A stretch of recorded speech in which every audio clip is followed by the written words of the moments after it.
And welcome back to the Cover 3 podcast here on CBS Sports. That's Bud Elliott. That's Tom Fornelli. That's Danny Kanell. I'm Chip Patterson coming to you live at youtube.com/Cover3 and everywhere you get your podcasts on demand. Thanks for hanging out. Smash that subscribe. Smash that like and come and join us in the chat, a.k.a. the Cover 3 tailgate, where they're still trying to hire Mike Bobo to LSU. It's amazing.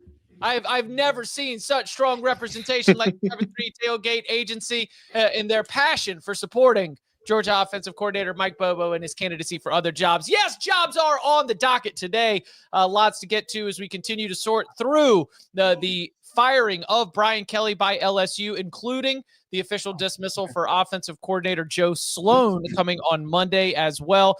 Other Monday tasks, we will be getting into Poll Assassin, reacting to the new AP Top 25 poll. We will have Bud's updated college football playoff bracket projection. Lots to get to there. And upon further review, one more look at the week that was before we spin it ahead. But let's start with that. Mel Tucker come down. Let's jump on that carousel.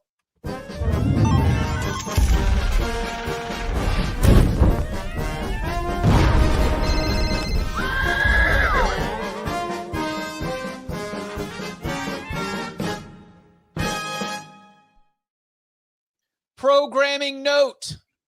Tomorrow, we will be on CBS Sports Network at noon Eastern. That is pretty normal. However, it's going to be a little bit of a different show topic because while we're going to touch on the coaching carousel here, we want to flesh it out. We want to have a little bit more fun digging into these topics. So tomorrow, noon Eastern time at CBS Sports Network, we will be dedicating a healthy portion, if not all of that show, to resetting the coaching carousel. The jobs that are open, of course, include LSU, Florida, and Penn State. We'll also talk about the jobs that we think may open, the best fits for some of those jobs, and so much more. So a little bit on the coaching carousel before we get going with the rest of Monday's business, but a very special Tuesday on CBS Sports Network, noon Eastern time. You can get it later wherever you get your podcasts and on youtube.com/Cover3. DK, we got to circle up. We missed you last night, circling up for the Sirens with Brian Kelly being out. So I guess if you just want to go ahead and advance this to like step 2, step 3, what is still lingering and burning on your mind here on Monday morning when it comes to the LSU going from, hey, maybe this is the best team in the country, a conversation that was had about a month ago, to now all of a sudden Brian Kelly is hitting the streets and LSU season effectively is done. This would probably be my approach if I was a head coach every single year. I would sandbag every single year. I'd be like, I don't know. Our roster, we have a lot of question marks. We're just gonna have to overcome a lot of adversity because this is the second coach. Do you remember we were in Las Vegas and it was very similar in Atlanta at SEC Media Days, where you had two of the most confident coaches in the country, felt great about their rosters, great about their quarterbacks, great about everything. We've got a championship-ready roster, and boy, when you fall short of those expectations, it happens in a hurry. So that would be just a little side note from my approach if I was a head coach. Just downplay it all. Like, this is no surprise. I didn't think we were going to be any good. So you're talking about James Franklin and Brian Kelly. Both of them. Brian Kelly said it was the most talented roster he had. He said he felt great. I mean, there was a confidence that was oozing from him at SEC Media Days. Same way with James Franklin. We felt like there was a confidence oozing from him. Both teams top 10. Both teams preseason top 10. Now looking for work out there, or not looking for work and just collecting paychecks. I thought it was interesting the way it sounded like all this went down. Ultimately, would it have mattered much differently? Like if Brian Kelly would have said, sure, I'll fire Sloan, I'll fire whoever you want me to hire, I just want to survive. Probably we get to the same point in another 4 or 5 weeks at the end of the season anyway. Probably best just to rip the Band-Aid off. I like you guys talked about, I think it goes right to the top of the list as far as best opening jobs available. So there you have it.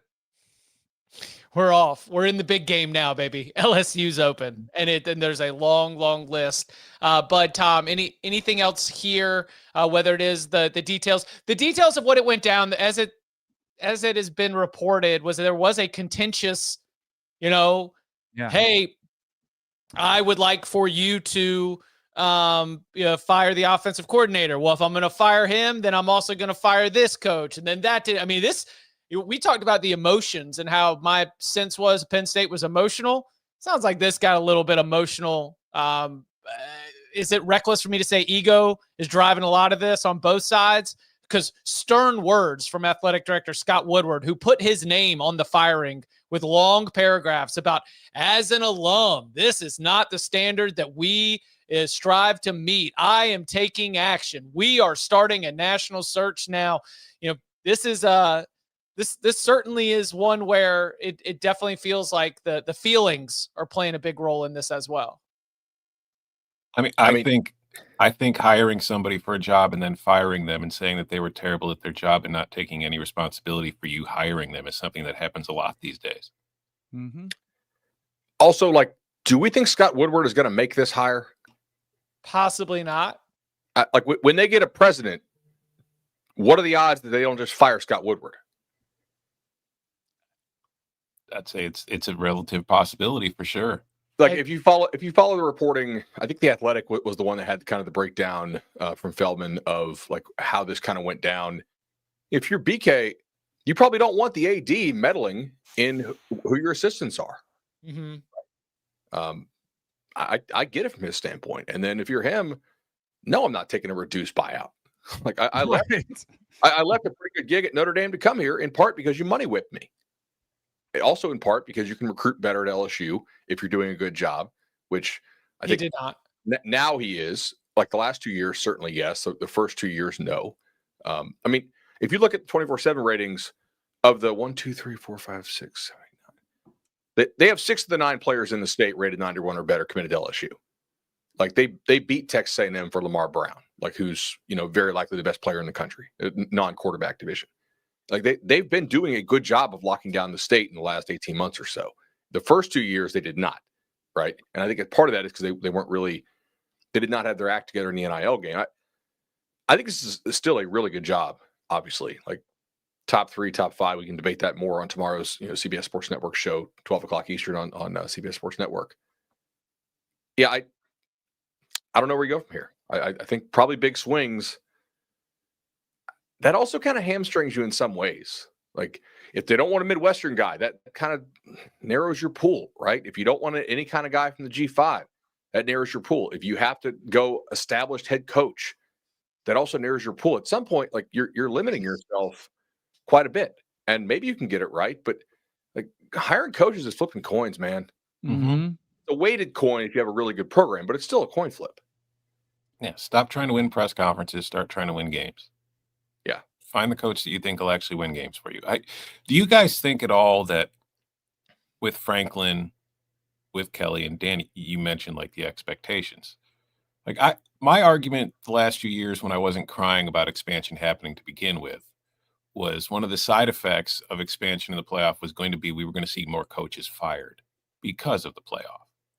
If this is a 4-team era, are LSU and Penn State both paying James Franklin and Brian Kelly $50 million to go away right now? Or is missing the playoff a little bit more acceptable in that era compared to now where it feels like if you're not in it, you have failed? So Penn State would have made it last year? I'm trying to think back to last year in the 4-team. No. Yeah, I think Franklin's still fired. I don't think Penn State would be cool with missing the playoff that many years in a row with what they were paying for the roster, for the coordinators, et cetera. But they'd missed the playoff for the first 10 years, and they hadn't fired him.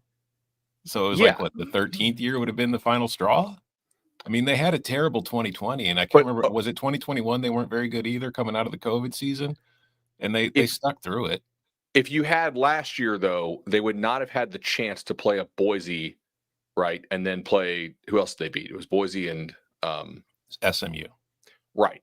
So those were sort of 2 wins you hung your hat on. Neither were top 15 SP plus rated teams, right? They were good college ball teams. They were not elite college ball teams. That I think that makes his 2024 look worse in relief of that. I don't know if it's the expansion of the college football playoff, but I do think the transactional nature of rosters and the sport itself has made it more akin to NBA firing cycles, European soccer firing cycles. Like, it's just got to shake it up. We got to change things. Okay, let's go ahead and let's pull the ripcord. Much quicker trigger across the board. The problem is the contracts you sign are incongruent with that process. Yeah, right. I don't think it's sustainable to keep paying $50 million buyouts to coaches and then hiring new staffs and then buying them out 5 years from now too. Do you guys remember? I remember this vividly because it was kind of funny. 2016. I'll give you a headline from the Baton Rouge local paper. What is it there? The Advocate. Advocate. Louisiana governor says future of LSU football in jeopardy if state doesn't raise taxes. Like, this was a state that was in such a bad place. The governor actually said, we might lose college football. Now, we all laughed at it and we said, oh, man, it was like a statement he was trying to make to show you how bad it was. And here we are less than a decade later, and they're just cutting checks for $50 million for somebody not to coach. It almost makes you wonder if the governor was just trying to figure out a way to frame a tax hike that the people of the state would support. You kind of wonder if that was what was going on there. Yeah. All right. So LSU was out of the college football playoff race in just going back to 22 here. They were actually somewhat kind of in it, obviously, in 2022. That was BK's first year. In 2023, they were pretty definitively out by the first week of November, right? In 2024, they were out by, I think, really the first week of November for sure, because Bama stomped them out. And then 2025, obviously, they are out by the first week of November in a 4-team format for sure. I think they would have done it. Do you think so? I still think fans are having, especially SEC fans, and at these power programs who are used to good coaches being 10 wins or that's it, like 10 wins. That's a rough season, but we could have a season where we go 11-1 or 12-0. The parity that is here. Don't forget, LSU's win total was only 9.5.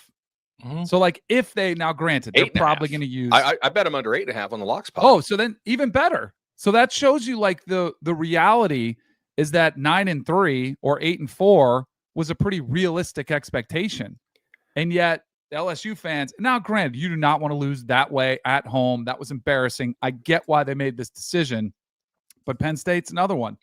Like, I do think the talent level is starting to spread out, where you can't just roll out anybody and have 9 or 10 wins every single year.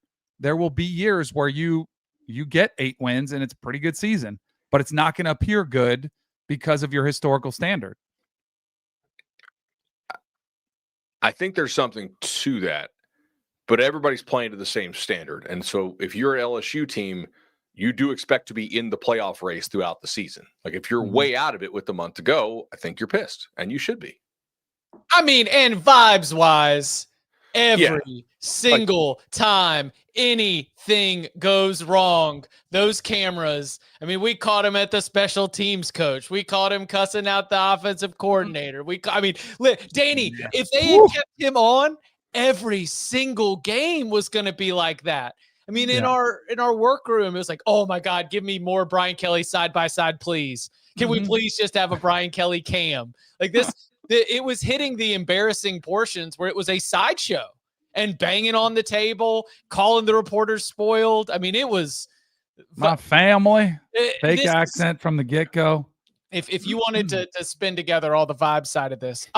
Again, we are going to be going deeper on the coaching carousel for Tuesday's show. Much more to get to here today on a Monday, but I need to soft launch this one.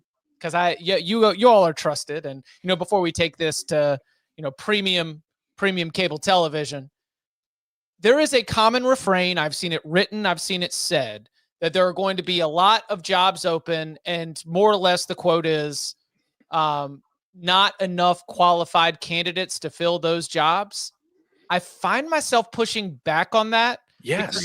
Okay. There are plenty of qualified candidates. There's just aren't enough big names for your coaching candidate list. Star hires. Yeah. Home run hires. There's plenty of candidates out there. And we go through all of the coaching carousels from the last 15 years, and dictate what we thought was a qualified candidate and how poorly it went, and what we thought was just like settling for somebody and it ended up working out amazing. I am out on the idea that there are not qualified candidates for these jobs, because there are plenty of coaches that are qualified, maybe not qualified to win the Q score battle, but there are coaches who are Q qualified to win football games when given the resources and the opportunities that are at some of these jobs. There are not enough candidates out there to justify the mega contracts that will probably come. And that might be good. So don't sign them to mega contracts. Don't sign them to a mega contract, which all four of us agree with. Yeah. But if you're an LSU fan, you are freaking out that if Woodward gets the keys, he's going to do this again, right? Yeah. But I mean, that's the thing. Whether it's Woodward or somebody else, the next coach is going to get a huge contract no matter who it is, simply because, well, everybody else in the SEC's got a huge contract and I can't get my coach less than everybody else. We're freaking LSU, man. And that's what the agent's going to tell them. And then they're going to be like, you know what? He's right. I have to give this guy $10 million a year. It looks bad on our part. Yeah. I love this Tom Fornelli in the chat. Spelled Fornelli. Yeah. That's the guy who picked LSU to win the national title, not me. Not you. Yeah. All right. Coming up on the other side, we look briefly at the new AP Top 25 poll. Just a few changes to note. Then a deep dive into Bud's updated college football playoff projection upon further review and more. Next.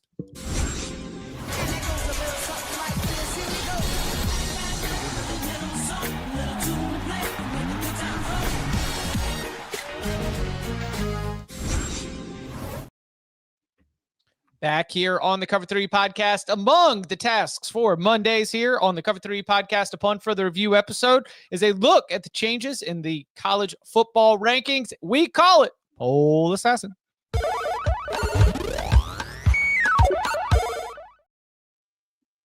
Not a lot of changes in the top 10, specifically no changes inside the top 6. We did see, as projected, Texas A&M picked up one single first-place vote after a dominant win against LSU in Tiger Stadium. Indiana holding tight with 11, so that was an Ohio State vote that ended up flipping over the Aggies' way. Some minor shuffling inside of the top 10.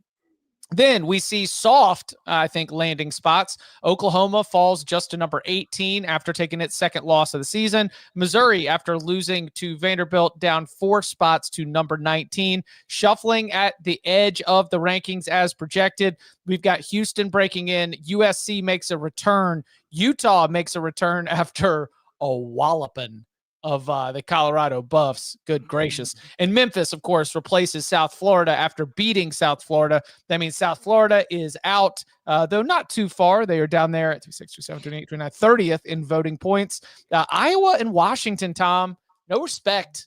No respect for Iowa and Washington as they finish at 27 and 28 respectively. Any big issues with what's going? We talked a lot during tomorrow's top 25 today on Saturday night about the edge of the rankings. Disappointed there with what you see, or do you understand the voters' behavior? I'm disappointed with plenty of things. I have more questions than disappointment though. Like Washington, I think should be ranked. I do find it funny that USC, a team that has lost 2 of its last 3 games and did not play last week, suddenly climbs back into the poll off of their performance in practice. But still behind the Michigan team that they beat. Still behind the Michigan team that they beat. Yeah. But like, I feel like Washington should be ranked. I think Iowa should be ranked, but at least I understand why Iowa's not ranked, because if you look at the resume, like their best win was Minnesota. And so if you're basing it off a resume, fine. But, as somebody who's more how you play than who you play, I feel like Iowa's one of the 25 best teams in the country right now. But I have questions for you guys that I would wonder if you guys could give me answers for. I can try. All right. So Tennessee is 14.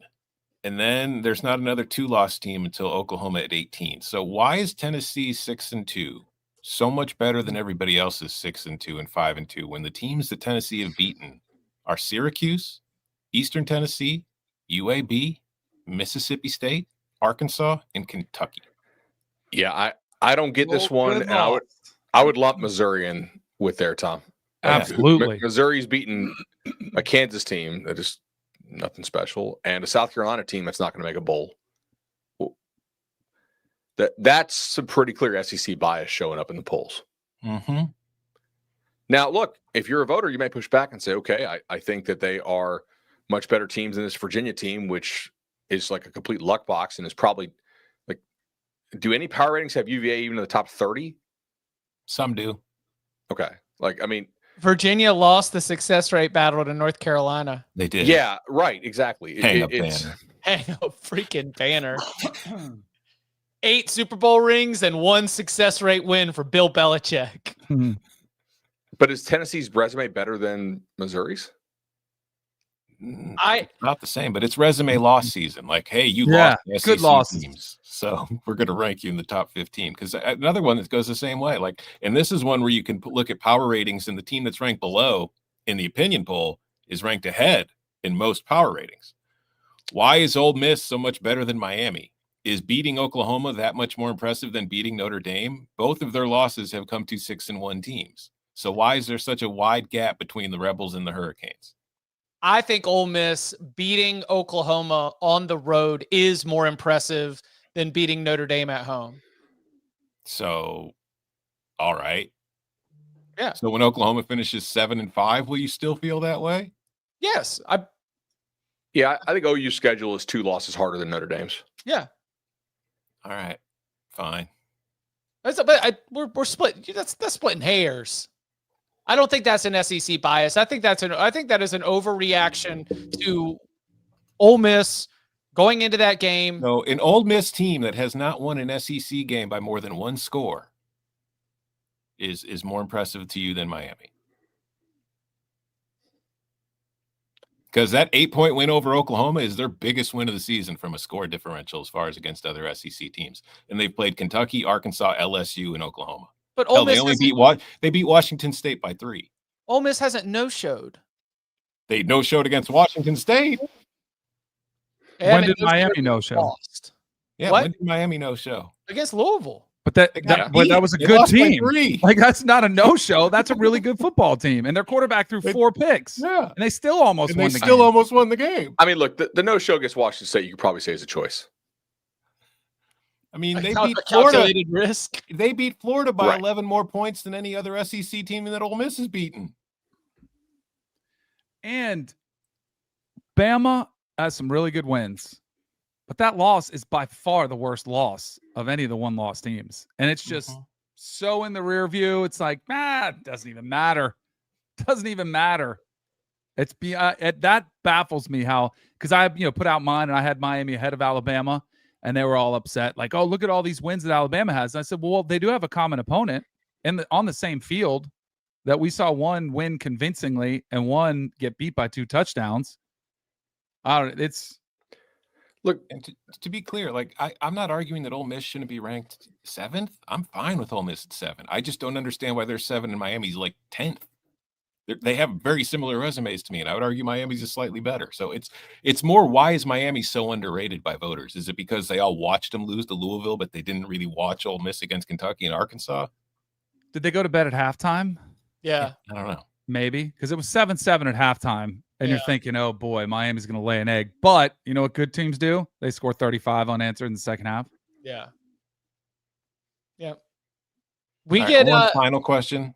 And then I'll shut up. Why are Kurt Kenny and Haley Sawyer still putting LSU on their ballots? Whoa. Shut up.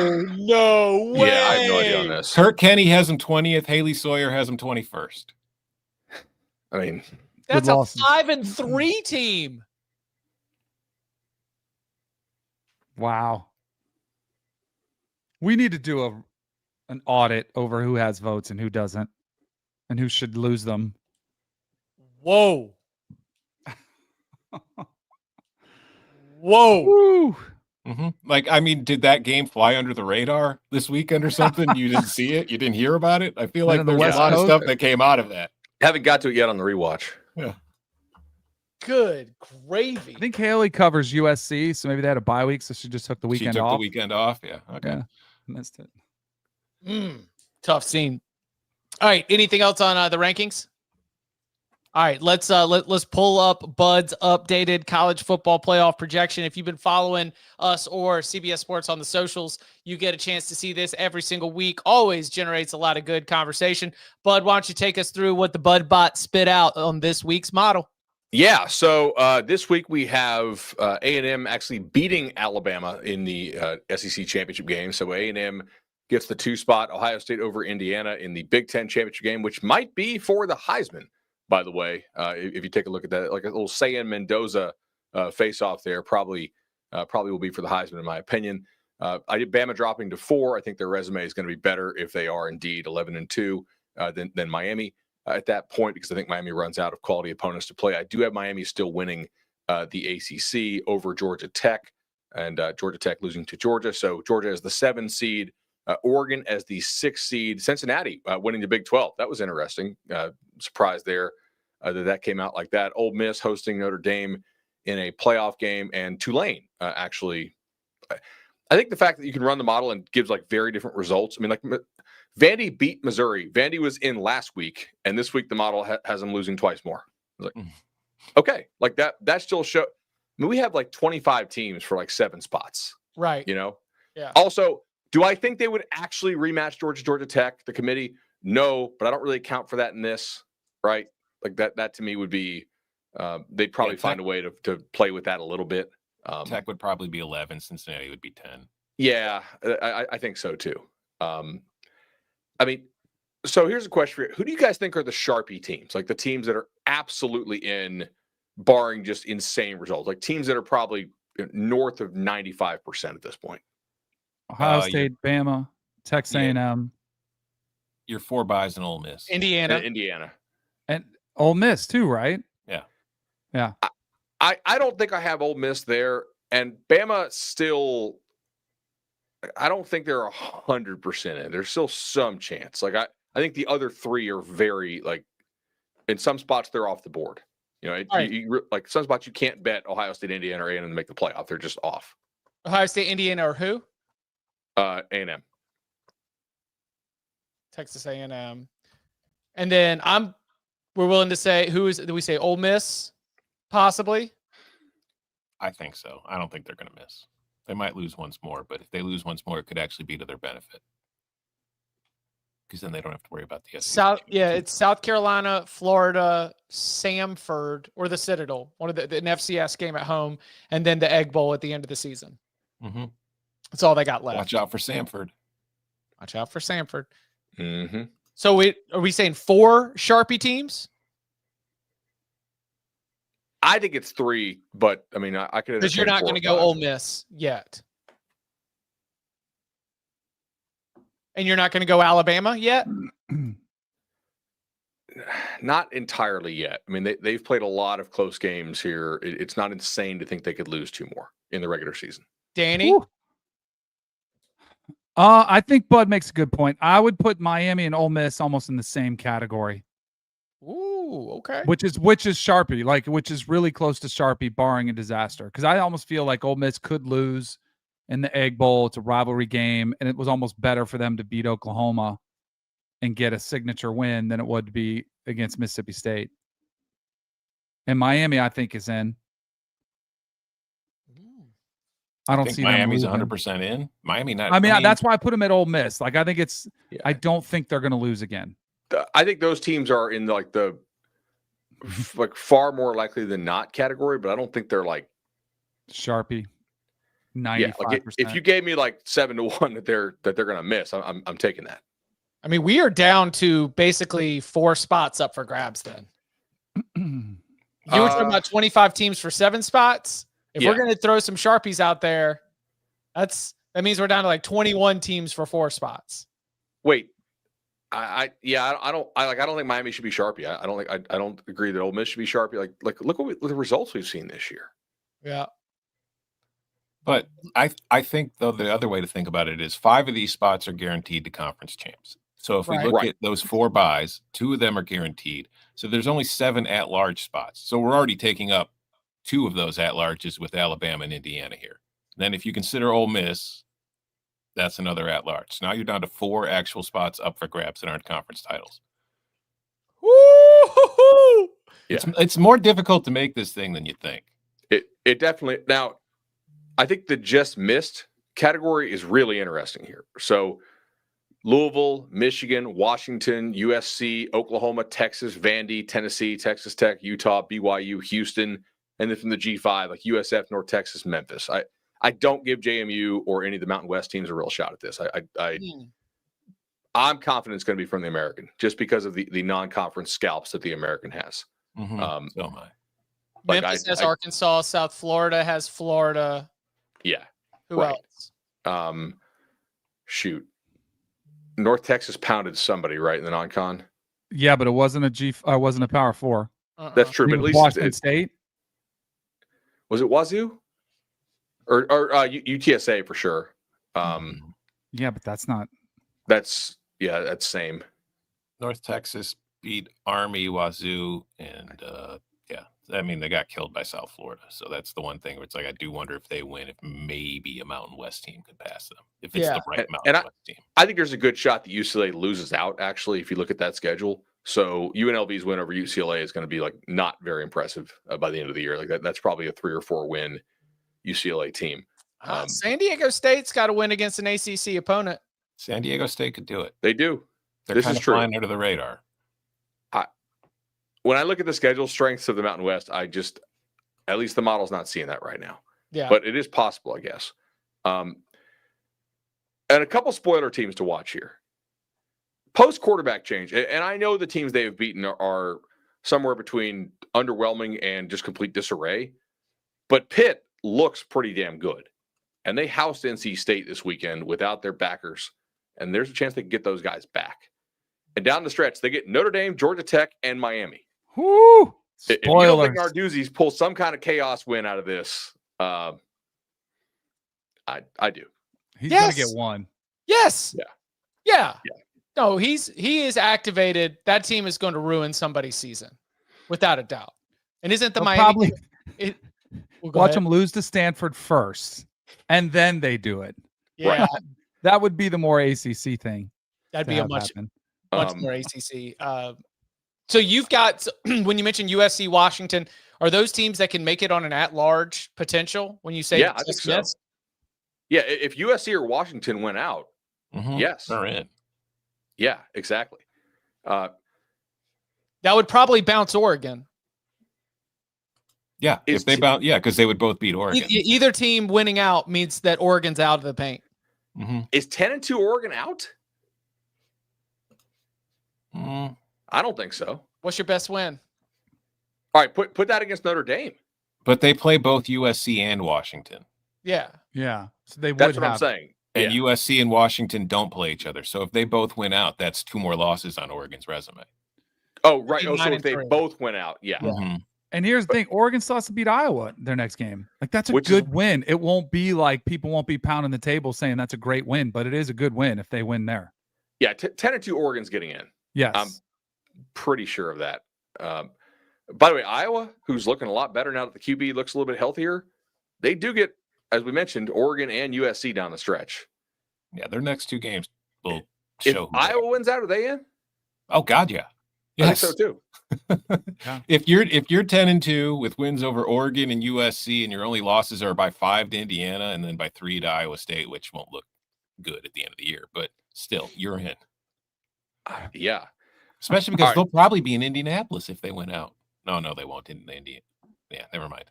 And that's the thing; they won't have to go to Indianapolis. Right. I love Danny Grace in the chat. He said, "Are we sure it's 7-5? Bama's really out?" That's such a good one. That's a good question. Now here's one for you. I thought about this a little bit this morning. And again, I don't think this is going to happen because I don't think UVA is a good football team. I think they're an improved football team that is like arguably top half of the P4. But they continue to just luck box their way through this season, much like BYU, except BYU is better, I think, than UVA. Notre Dame 10-2, Miami 11-1, Louisville 11-1. UVA beats Georgia Tech in the championship game. So UVA 12-1, they're in. Georgia Tech 11-2 with the loss to Georgia. Notre Dame's out in this, clearly, right? Because you get boxed out. And you have by a an head-to-head 11-1 loss to Miami that Miami. beat you. Yeah. All right. Louisville's in at that point, 11-1, having beaten Miami, right? Is Tech in? Depends on the score to the Georgia game. Maybe they get host. I mean, this is like 4 ACC.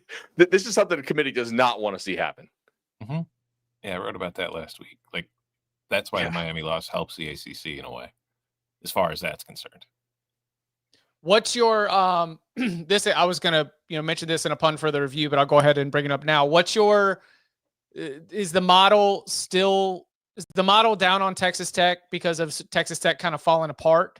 Has that been sort of factored in yet with Cincinnati winning? You said Cincinnati winning surprised you. What would your outlook for the Red Raiders be when it comes to the playoff? So Cincinnati is undefeated in conference play. Right. If they win at Utah this weekend, they're probably going to go play for the Big 12 title.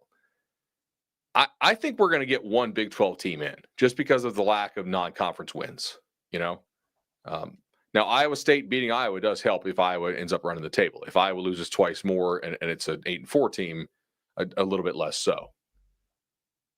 It does surprise me. Like, I think Texas Tech is still the best team in this league. It's just maybe not quite as big of a margin as maybe we thought. Because Brett Yormark didn't listen to my advice. Yeah, because now we've lost all the quarterbacks. Yeah, both quarterbacks are hurt. You've lost your starting defensive tackle. I told you, just declare them champs and bubble wrap them for the final month of the season, Brett. You didn't want to listen. If you look on like any of our casino partners, Ole Miss to make the playoff is pretty similar. Where are we at here? Like, they're not that far off from Texas Tech and Miami. Like, they're priced not identical, but similarly. And the other two are far more tied to winning their conference. Correct. Yeah. Yeah. Interesting. But then again, like, if Texas Tech loses again, is 11-2 Texas Tech? Are they in? If they win the conference. If they win the conference. No, I'm saying 11-2 non-conference champ. So they win out, they make it to the Big 12 title game, and they lose. Right. Ooh. So let's see if that in that scenario, lost without their QB, they would have beaten BYU in the regular season. So if they play BYU in the Big 12 championship and they lose to BYU, I think they're in. If they lose to Cincinnati, I don't think they'd be in. Because then you'd have we've seen that before where it's like, well, we beat them in the regular season. Do you know what I love? What do you love? Like, how many teams we're talking about in this segment? Right. A lot. Yeah. Well, that's because the segment's not titled "How many teams can win the national title." Right. Exactly. It's more fun. All right. Anything else there? Okay. And now it's time for the brilliantly boring wins of the week, brought to you by PNC Bank, where we highlight the boring actions that make the biggest difference. Financial wins and football victories don't just happen. They're built on dedicated, consistent, and often unseen work behind the scenes. It's the tactical moves and plays that create the foundation for show-stopping moments in life and also on the field. And it was the preparation that was put into the game for the Houston Cougars to go on the road to take on a ranked Arizona State team. Houston needed to pick up a win. They needed to remain in place in the Big 12 standings to give them a shot at the Big 12 title and to maybe be another one of these teams that is in the mix for the college football playoff. There's two times when coaches can have the most impact on a game. It is before kickoff, and it is coming out of the locker room at halftime. And what did we see from Willie Fritz's Cougars? That is 10-0 in the first quarter. That is 14-0 in the third quarter. They came in. They came prepared. Connor Wegman has 3 total touchdowns, 100 yards rushing in the win. And Danny Kanell, as they're holding on to that lead in the fourth quarter, they're putting it in Connor Wegman's hands. We are making no risky decisions. We are doing everything simple. What'd you make of Willie Fritz, Connor Wegman, and the Houston Cougars' big win? It's probably one of the better stories that's going kind of unrecognized under the radar. I honestly had forgotten that Houston was a one-loss team until they get through there and you look up and you see that they're 7-1. They are It's one of the best coaching jobs we've seen. Willie Fritz, year 1 to year 2. We've seen that historically. But to get it done the way they did stylistically, it's how Willie Fritz does it. Brilliantly boring. That's right. A winner at every level. And now he's got a Cougars team that is contending for the Big 12 title. And those were the brilliantly boring wins of the week, brought to you by PNC Bank. Brilliantly boring since 1865. Brilliantly boring since 1865 is a service mark of the PNC Financial Services Group, Inc. PNC Bank, National Association, member FDIC. And coming up on the other side, we go under the hood. One last look at week 9 before we turn our attention ahead, and more next. When you need your sports news all the time, we've got breaking news to bring to you. CBS Sports HQ gives you a snapshot of all the sports that matter to you. When you need your sports in a snap, find it on CBS Sports HQ, streaming free anywhere you are.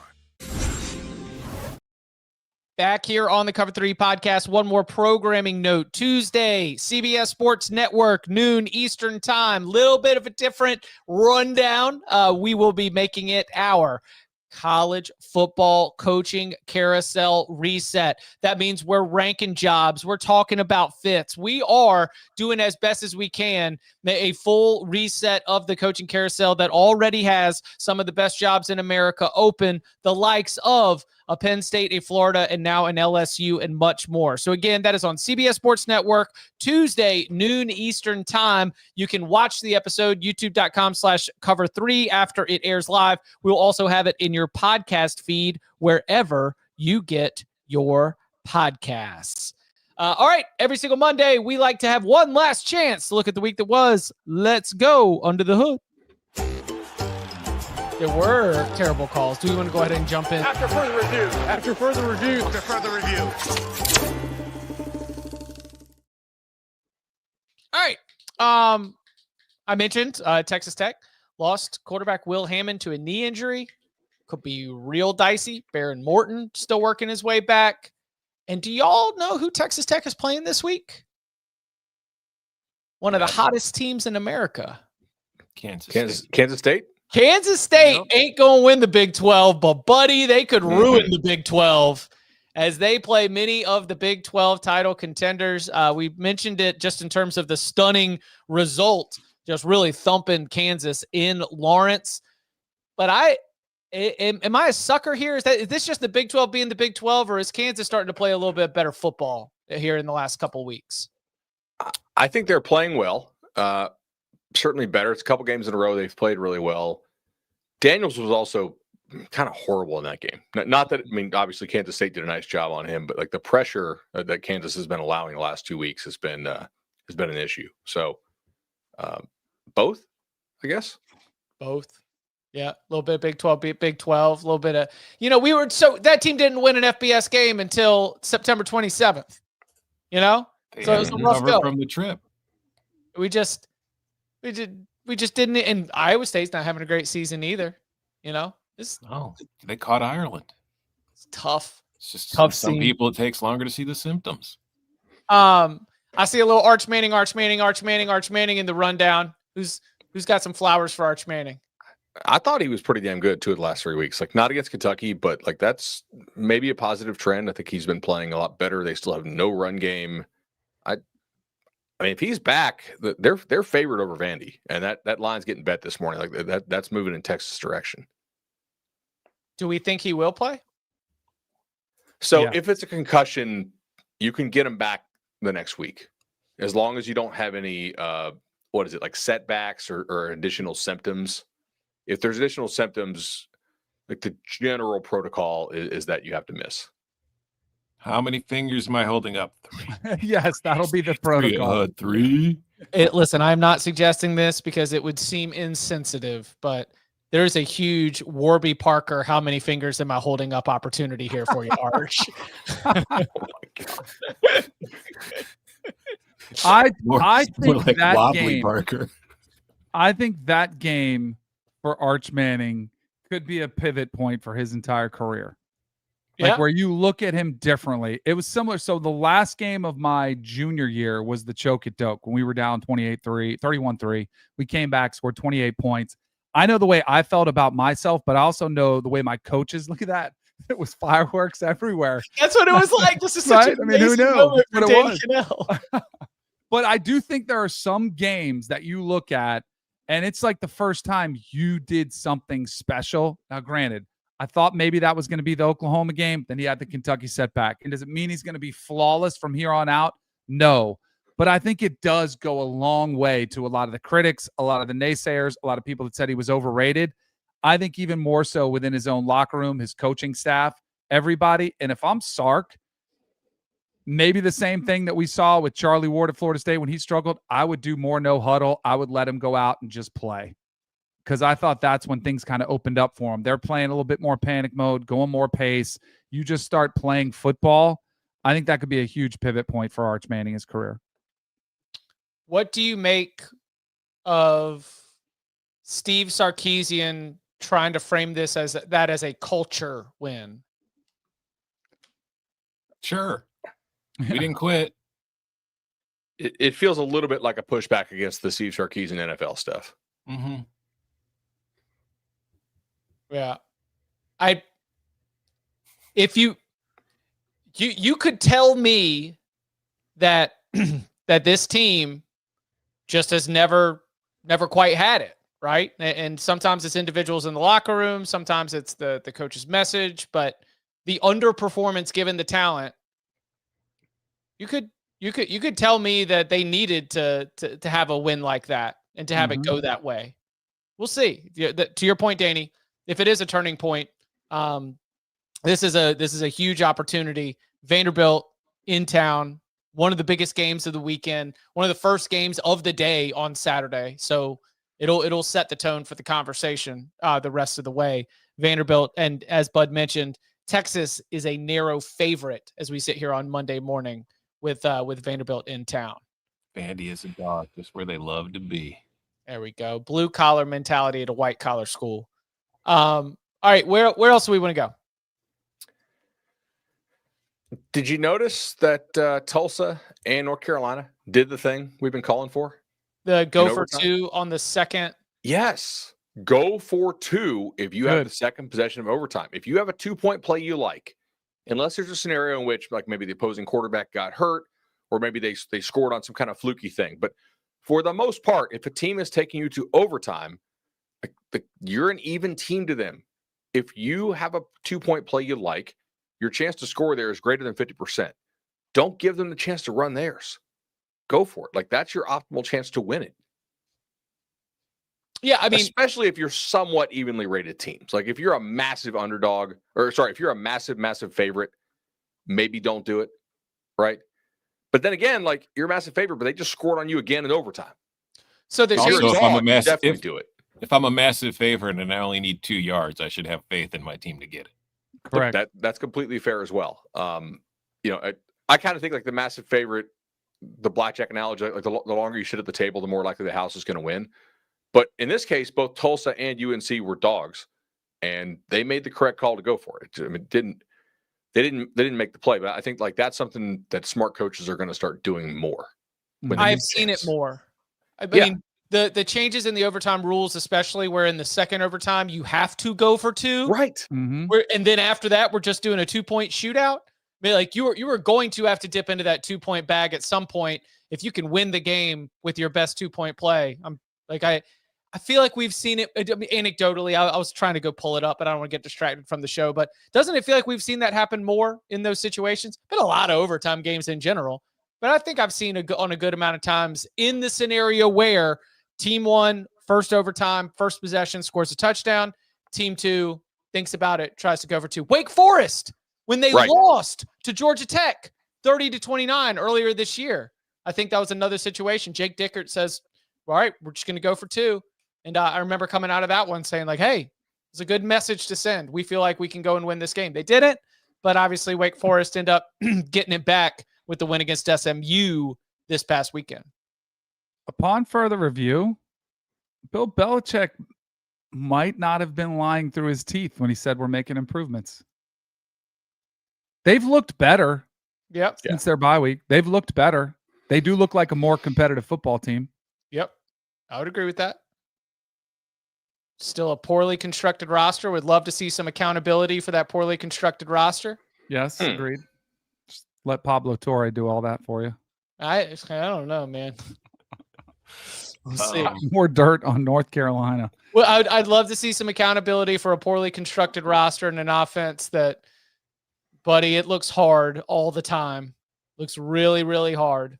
But yeah, I agree with you. I mentioned they won Parker Fleming's success rate battle. You know, they did on a down-to-down basis. They were taking it to Virginia, and they had a shot to win that game. So I'll agree with you on that one. Upon further review, now you scored 31 points. You got Bud is over. But if you're Michigan, are you concerned about the fact that you had a worse offensive performance against the Michigan State defense than UCLA did? And that your quarterback was 8 of 17 for 86 yards? I got away with that one. That was. I mean, they did a great job of finishing when they got to the red zone, but they had a whole lot of empty possessions in that game too. Not exactly what you're hoping to see from Michigan in that spot. I don't know that Michigan fans are in love with Chip Lindsey. Yeah. Is Michigan State cooked? Yeah. I mean, by cooked, do you mean like they're going to fire their coach, or by cooked, do you mean they might not win a Big Ten game this year? Like it feel the vibes and the trends like that might have been the one time where I'm looking for them to stand up and try to throw a haymaker. And but that was all like at Indiana and Michigan in back-to-back weeks. That's tough. I know it's a rivalry game, but you had a big game last week. I just think that I don't think they're a very good football team. I think the defense is a problem, and I think that, like you look at the rest of their schedule, they're at Minnesota, Penn State at home, at Iowa, Maryland at home. They could win one or two of those games, but they could also lose all four of them, and you're 0-9 and 3-9 on the season. Yeah. Well, again, Coaching Carousel Reset coming Tuesday on CBS Sports Network, where we will mention not only the jobs that are open, but power conference jobs that we think might be open. Hint, hint, wink, wink. Michigan State. We'll see. All right, let's see. What else do we have from the weekend? Oh, Utah. Ooh, is that more Utah or is that more Colorado? I think it was equal parts both. Yeah. Deion Sanders coming and very much, pointing out how much of a, like what he said, we've got to fix it. We've got to fix it fast. He did a little bit of it in this era, the players, the way that you want to look, the way that you want to play. He is obviously very frustrated with his team's performance because down to down, the ass whooping was relentless. Oh God, yeah. I mean, it was a negative 26 yards at the end of the first half or something. Yeah, Caden Salter was 9 of 22 for 37 yards. Is this Colorado team worse than his first Colorado team? Yes, I think his first Colorado team was better. I thought the first Colorado team was incredibly lucky. Like, the record was better than how they played. But they also had Shedeur and Travis, and they lost Travis for a chunk of that season. I think that team is better than what they have on this roster right now. Like, if you're Colorado, you sign up for the Deion experience again. Correct. But I don't know that you want that experience going forward. I don't know. Unless you can get Bird Ficklin out the portal. And that's the other thing. He's got wheels. Utah was doing it with Bird Ficklin. Yeah. Esquire. Good. Right. Danny, anything else from the weekend you want to make sure we hit? Bird Ficklin playing in a seersucker uniform. Bird Ficklin. I'll say, Kathy, hold my calls. Do you guys realize? I don't know if this should be on tomorrow's coaching show, but probably not because it's on CBS Sports Network. But good, we're getting. Do you guys realize why Ole Miss, why Lane Kiffin has been so happy there?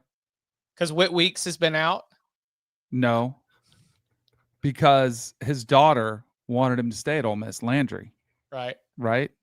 Now, his daughter is dating aforementioned Whit Weeks, who plays in Baton Rouge. Does he have another year left?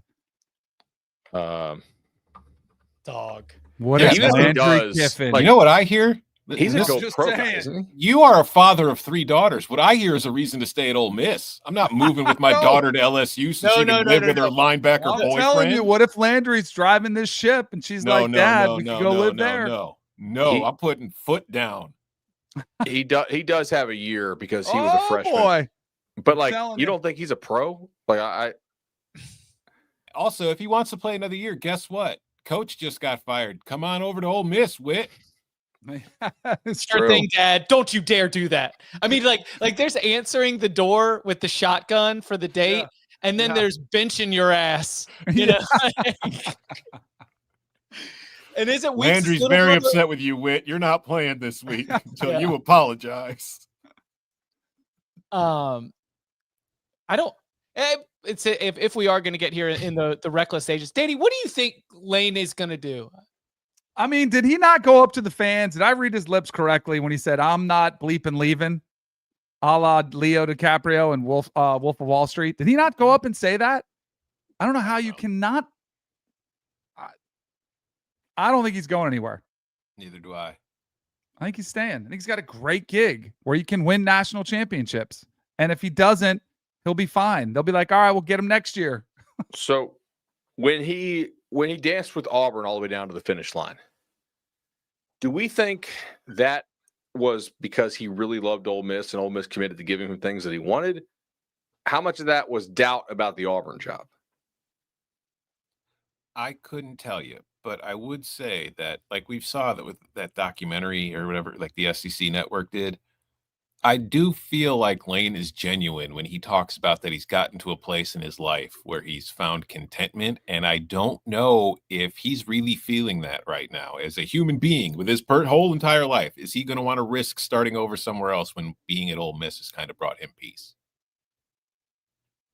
It's just a thing that he's going to have to. I mean, we just look at it as football, like jobs, jobs, jobs. He's going to look at it as his life. And I don't know how he's going to feel about that. It's just much easier to say no to Auburn than it is to Florida or LSU. True. But the grass ain't always greener, man. Yeah, like, he's going to be at a program that's probably in the playoff this year. Neither LSU and Florida will be. I have no clue because similar to what y'all are saying, I think this comes down to Lane Kiffin, the human being. Mm-hmm. Yeah. Because the sensible choice is to leave. But that does not mean it's the right choice for him. So we'll see. Meanwhile, a couple other coaches that are hot names happen to have quarterbacks that are falling apart. So Missouri's chances of making the college football playoff are dropping. Arizona State's chances of making the college football playoff are dropping. Arizona State's chances are dead shit. Yeah. Mm-hmm. So we'll see. The dominoes, the timing of all this is a little bit crazy. And again, I'll drive it home here so I don't have to repeat it again on the CBS Sports Network show Tuesday, noon Eastern time. There are enough qualified candidates for the jobs. Okay. Maybe your Q score ain't right. There are plenty of very good college football coaches ready for the opportunity to take your shiny, fancy job and try to go win some football games. But it does not mean it will not be chaotic. It will indeed be chaotic. And that's why we're going to break it all down for you.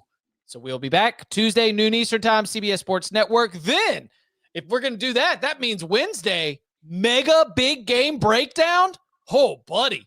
Busting at the seams. Wednesday, big game breakdown. Then Thursday, our week 10 locks. Make sure you're subscribed. YouTube.com/cover3 for all the latest. And you can follow him on Twitter at Tom Fornelli. You can follow him at Bud Elliott 3. You can follow him at Danny Kanell. You can follow me at Chip _Patterson.